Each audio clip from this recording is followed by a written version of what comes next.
Have you ever felt invisible? Not because people couldn't see you, but because they couldn't hear you. Imagine this. You're sitting in a classroom, the teacher asks a question, and instantly you know the answer. Your heart beats faster. You take a deep breath, you open your mouth, then it happens. A tiny voice inside your head whispers, "Don't say it. Your English isn't good enough. You'll pronounce something wrong. Everyone will laugh."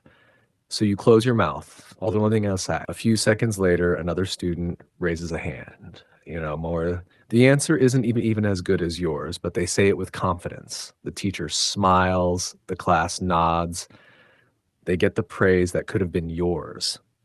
You sit there wondering, maybe I'm just not good enough. But let me tell you something that may change the way you see yourself forever. The problem was never your intelligence. The problem was never your potential. The problem was that fear learned to speak louder than your voice. And fear is a terrible translator. It translates opportunity into danger. It translates mistakes into embarrassment. It translates dreams into excuses. For years, millions of people have believed one lie. If my English isn't perfect, I shouldn't speak. Who created that rule? Who decided that every sentence has to sound like it came from a dictionary? Who said an accent makes you less intelligent? No one. We simply believed it because we heard it often enough. Think back to your childhood. How did you learn your first language? Did you memorize grammar books before saying your first word? Did your parents hand you a dictionary? Of course not. You listened. You copied. You made thousands of mistakes. Sometimes people laugh because your words sounded funny, but you didn't quit. You kept speaking. Day after day, word after word, until one day, the language became part of you. So why do we treat English differently? Why do we expect perfection before practice? Imagine a child refusing to walk because they might fall. It sounds ridiculous. Yet everyday adults refuse to speak English because they might make a mistake. The child falls, gets up, falls again, gets up again. Months later, that same child is running. Confidence never comes before action.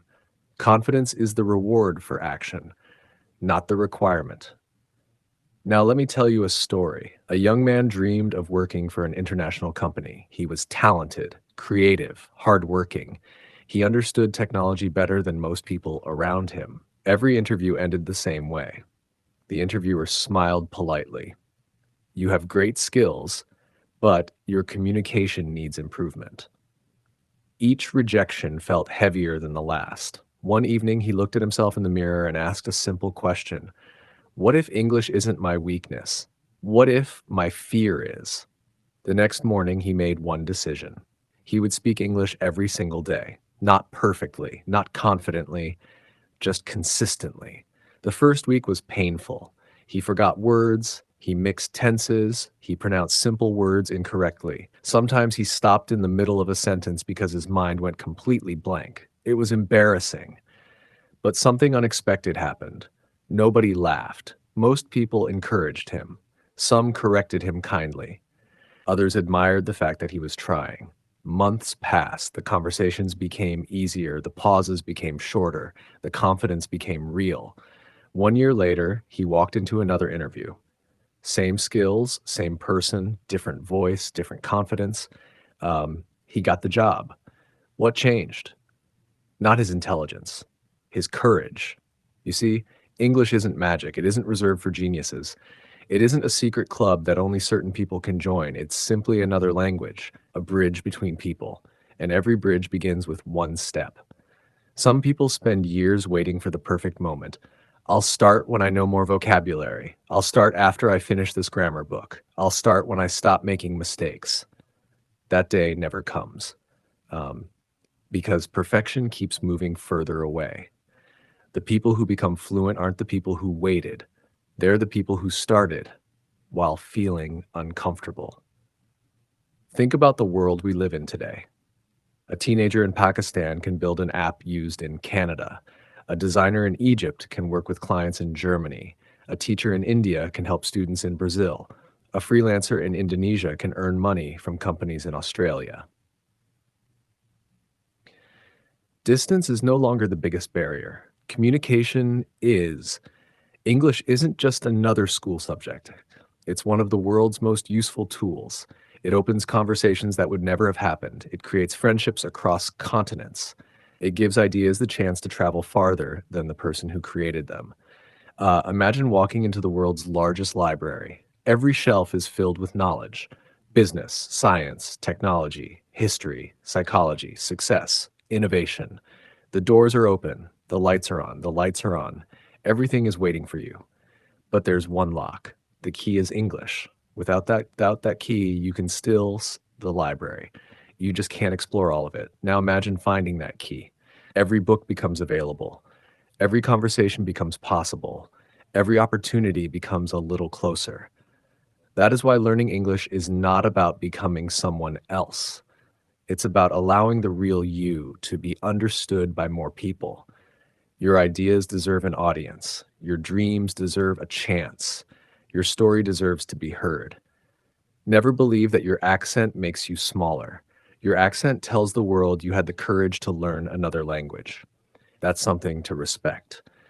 Some of the world's most successful people speak English with accents. They don't hide it, they own it. Because confidence isn't about sounding like everyone else, it's about believing your voice matters. So, what should you do starting today? Speak. Even if your voice shakes, read. Even if you mispronounce words, listen. Even if you understand only half of what you hear, learn. Even if progress feels slow, because every sentence you speak today becomes confidence tomorrow. Every mistake becomes experience.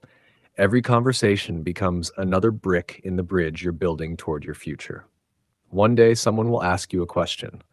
You'll answer without translating in your head.